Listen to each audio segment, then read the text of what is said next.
Yes, enfin les gars, une victoire du Paris Saint-Germain, ça fait plaisir. Alors soit ce n'était pas le match de l'année, mais on va retenir l'essentiel, c'est-à-dire les 3 points. Parce que si tu avais perdu ce match, je pense que la semaine prochaine, dans les tribunes, ça aurait été ultra tendu, hein. Je pense qu'il y aurait une sacrée bronca pour les joueurs. Euh, Sachant aussi que tu avais Lens qui avait gagné son match face à Strasbourg vendredi.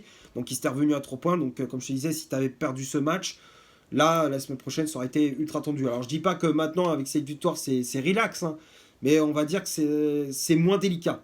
C'est moins délicat, on va dire que on a encore une petite avance par rapport au Lensois. Mais bien évidemment, il ne faudra pas prendre le match de Lens à la légère. Bref, on va parler du match face à Nice après le générique.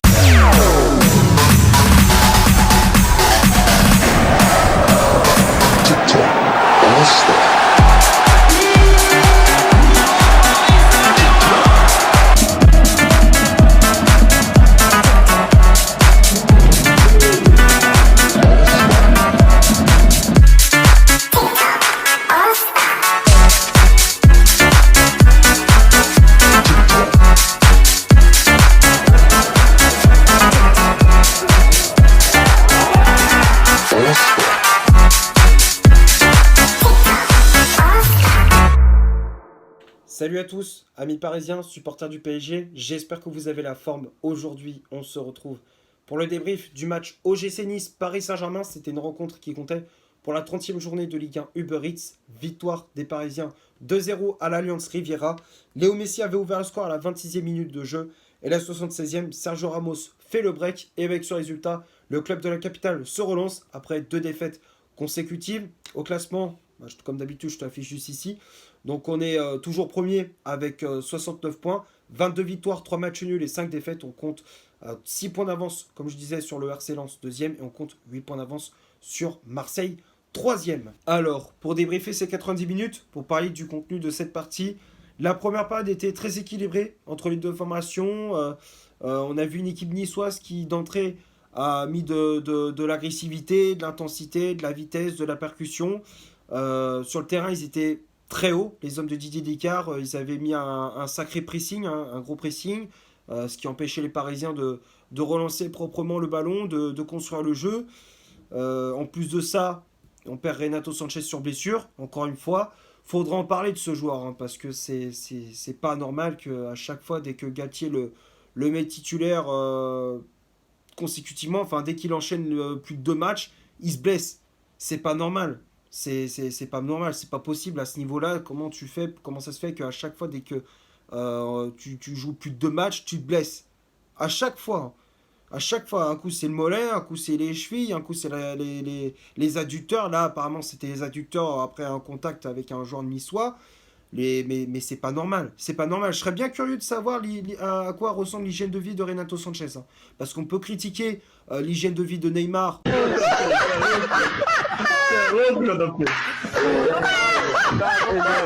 Et de Verratti, hein, à juste titre hein, d'ailleurs, parce qu'ils ont une hygiène de vie qui est déplorable, hein, surtout celle de Neymar. Je dis pas que celle de Verratti est mieux, hein, mais celle de Neymar, je pense qu'elle est pire que celle de Verratti. Mais je serais bien curieux de savoir l'hygiène de vie de Renato Sanchez, hein, parce qu'on en parle très peu, voire pas du tout. Hein. On n'en parle pas du tout, mais je pense qu'à mon avis, son hygiène de vie doit pas être exemplaire. Hein. Hein. Pour être tout le temps blessé à ce niveau-là, c'est pas normal. Bref, donc, on a Galtier qui opère déjà, qui effectue dès la 10e minute de jeu avec un changement, avec Fabian Ruiz qui prend la place du milieu portugais. Euh, donc l'entame de match était très compliqué. Paris qui résiste et qui justement réagit avec des occasions de Mbappé, de Messi, mais ça manque de précision, de justesse dans la finition. C'est dans les 25 derniers mètres où souvent il y a un manque de précision dans les passes ou de gestes techniques. Enfin, il y avait du déchet. Il y avait du déchet. Bon, après, c'est pas nouveau hein, pour le PSG.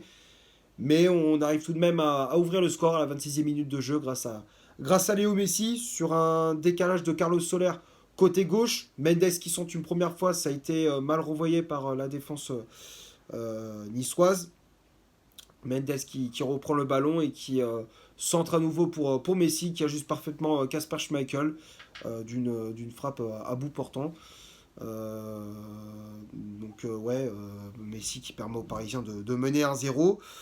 Ensuite, Nice qui essaie de réagir avec des occasions de Terem Moffi et de Nicolas Pepe juste avant la pause, pardon.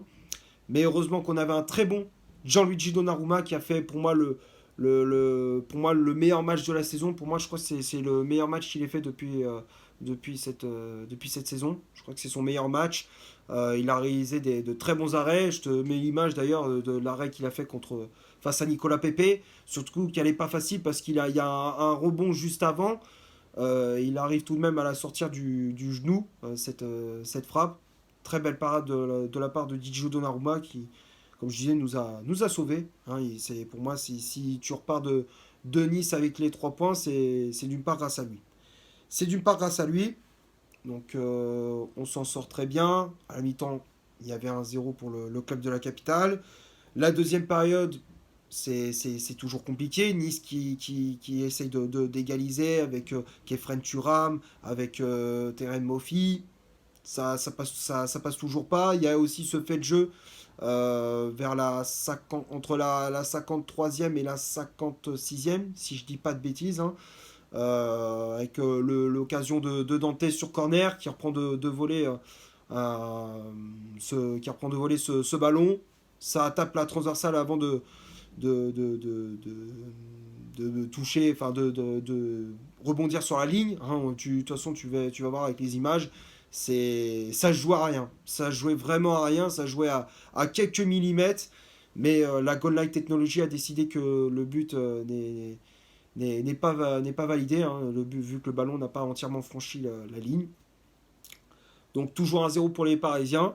Et il fallait attendre la 76e pour que le club de la capitale fasse le break. Hein, avec le but de Ramos sur corner. Corner de Messi. Le défenseur espagnol qui reprend ce corner de la tête. Kasper Schmeichel ne peut rien faire. Il a essayé de la détourner, mais c'est pas suffisant.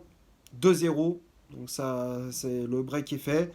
Alors même si on a souffert en fin de match, hein, mais bon, on s'en sort bien, 2-0. On prend les 3 points. Même si c'était pas le match de l'année, comme je disais. Mais bon, l'essentiel c'est les 3 points. Et on espère une meilleure prestation lors du prochain match contre Lens. Maintenant, on va passer à la composition d'équipe que Christophe Galtier a mis en place pour ce match. Le 11 de départ, je te l'affiche juste ici. Donc ça a été un 3-5-2 mis en place par l'entraîneur français avec Gigio Donnarumma dans les cages. La défense à 3, on avait Sergio Ramos à droite, Marquinhos dans l'axe avec le brassard de capitaine et Danilo Pereira à gauche. Le milieu de terrain, on avait Vitinha aux côtés de son compatriote portugais Renato Sanchez. Carlos Soler en numéro 10, les pistons Achraf Hakimi à droite, Nuno Mendes à gauche et le duo d'attaque c'était Léo Messi associé à Kylian Mbappé. Les changements effectués par l'entraîneur français, donc comme je disais, on avait l'entrée en jeu de Fabian Ruiz à la place de Renato Sanchez, sorti sur blessure. Le jeune El Shaddai Chabou qui a pris la place à Nuno Mendes dans le dernier quart d'heure. Latéral portugais qui avait senti une gêne musculaire, quoi. Il a pas voulu le prendre, il a pas voulu continuer, ce qui est normal. Et pour finir, l'entrée en jeu de Warren Zaïre-Emery à la place de Carlos Soler au milieu de terrain. Que dire sur cette compo? Pas grand chose. Hein. Il n'y avait pas énormément de nouveautés à part la titularisation de Carlos Soler au milieu de terrain. On pensait que ça allait être Fabian Ruiz. On pensait que c'était un milieu à 3 avec un 6 et 2 relayeurs. Donc on avait pensé à Renato Sanchez en 6 et Vitinha et Fabian Ruiz en relayeur. Finalement, on a vu Carlos Soler un peu plus haut pour apporter une option offensive aux deux de devant, quoi, Messi et Mbappé. Bon, au final, ça n'a pas été non plus étincelant, hein, comme d'habitude. Hein, Carlos Soler, c'est pas trop ça. Donc, c'était le seul gros changement dans le 11 de départ, quoi. À part ça, c'est du classique. Hein. On va parler des stats de cette rencontre. On va commencer par l'OGC Nice. Les Niçois ont eu 46% de possession balle, 10 corners, 17 tirs au total, dont 7 tirs cadrés, un hors-jeu signalé. Et du côté du PSG, 54% de possession de balle, 5 corners, 9 tirs au total, dont 4 tirs cadrés, 3 hors-jeu signalés. Donc quand on regarde les stats, on a l'impression que le PSG a été plus réaliste devant le but puisqu'ils ont marqué 2 buts, mais tu voyais dans la finition, il y avait beaucoup de déchets. Il y avait beaucoup de déchets, que ce soit avec Messi, même avec Mbappé. Le plus, ça a été Mbappé.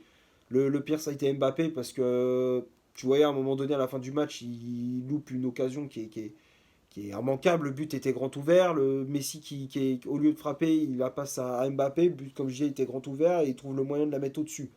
Hein. Donc ça prouve le manque de justesse dans la finition des Parisiens.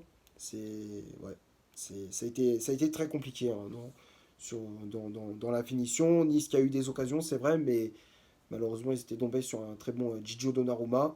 Malheureusement pour eux, hein, le gardien italien a écuré les attaquants de l'OGC Nice. Donc voilà, donc on s'en sort bien, mais ouais, il faudra montrer quand même un meilleur visage. Enfin, il faudra montrer un autre visage face à Lens lors du prochain match. Maintenant, les tops et les flops. On va commencer par le gardien, Gigio Donnarumma.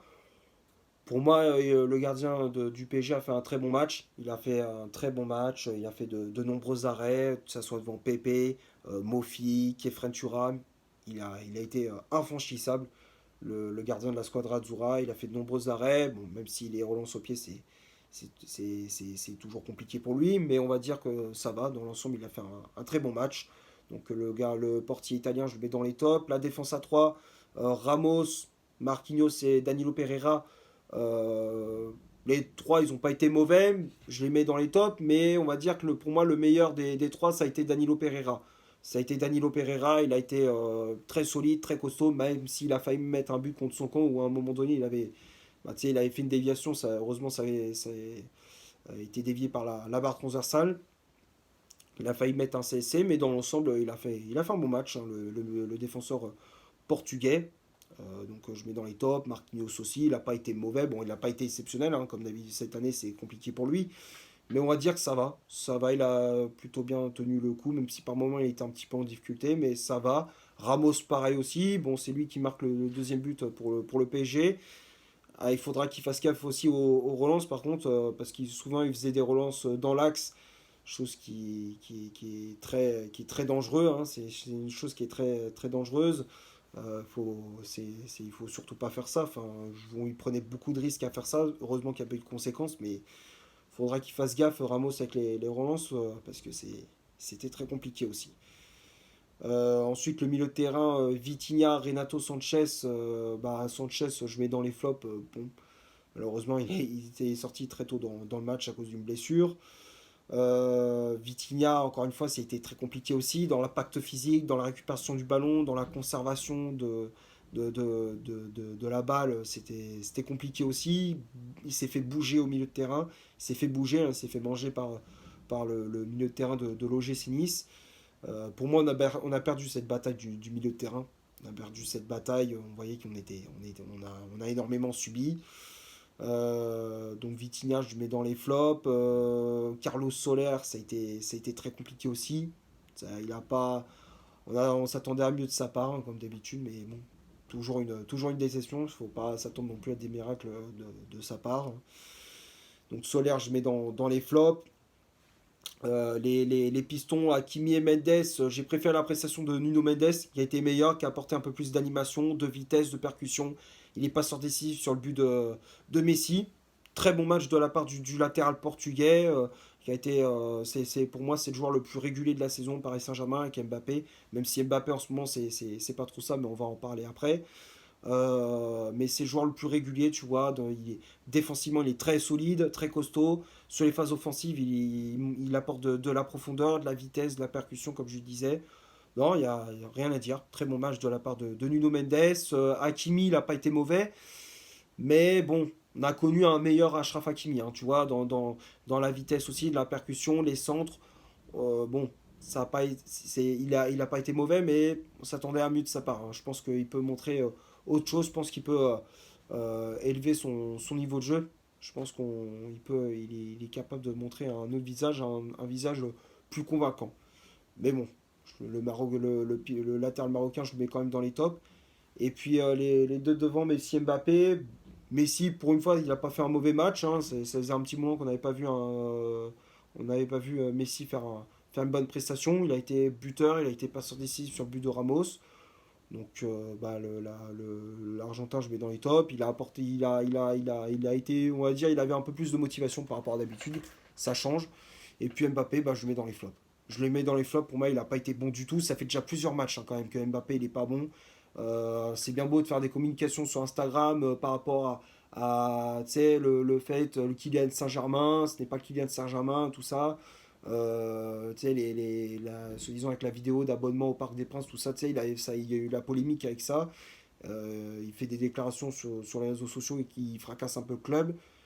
Bon, il faudrait qu'il, justement, fasse un petit peu profil bas, que sur le terrain, il redresse son niveau de jeu. Parce que c'est vrai que dans ce match, il était totalement à côté de ses pompes. Il y avait trop de déchets, dans la finition, il n'était pas dedans. Quand je te vois à la fin du match, il loupe l'immanquable.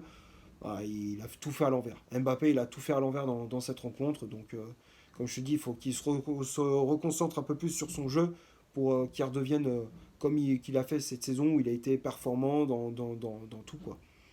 Dans tout ce qu'il a fait, quoi. Pour qu'il soit performant à nouveau dans tout ce qu'il a fait, dans tout ce qu'il fait. Donc voilà. Mbappé, je le mets dans les flops. Et puis les remplaçants, Ruiz, Bichabou et Zaire Emery. Ruiz, pour moi, dans le sens, il n'a pas fait un bon match, hein. Tu voyais qu'il bah, il était comme ses coéquipiers au milieu de terrain. Il a énormément subi. Pas beaucoup de prise de risque dans le sens où tu sais, il se projette pas vers l'avant. C'est toujours des passes en arrière, quoi. Il y a pas de. C'est pas étincelant. C'est pas exceptionnel ce qu'il a fait Fabien Ruiz. Donc je le mets dans les flops. Et puis Bichabou et Zaire Emery, les deux, je les mets dans les tops. Les deux, je les mets dans les tops. Bichabou qui a fait une bonne entrée en jeu, qui a été solide. Ouais, il a pas été mauvais lorsqu'il est entré en jeu. Et puis Zaire Emery, pareil. Voilà, je pense avoir fait à peu près le tour pour ce OGC Nice Paris Saint-Germain. J'espère que le débrief vous aura plu. Si c'est le cas, vous laissez un énorme like. Tu t'abonnes. Tu n'hésites pas à me dire dans les commentaires ce que tu as pensé du match et de mon débrief. Et d'ici là, portez-vous bien. On se retrouve pour une prochaine vidéo. Ciao.